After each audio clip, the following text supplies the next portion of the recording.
Donc, en apprenant à travailler avec le corps, finalement, on ne cherche pas à comprendre plus, paradoxalement, bien que vous allez vous comprendre à un niveau jamais expérimenté jusqu'à présent, mais on va chercher plutôt à ressentir plus.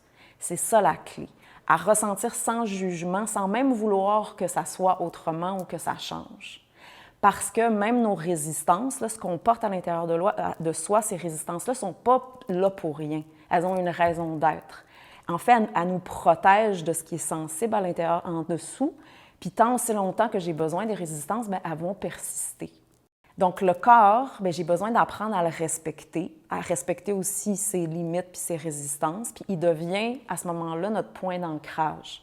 C'est lui qui va digérer, c'est lui qui va relâcher, qui va intégrer peu à peu plus il y a de l'espace, qui va nous guider et nous enseigner à notre rythme.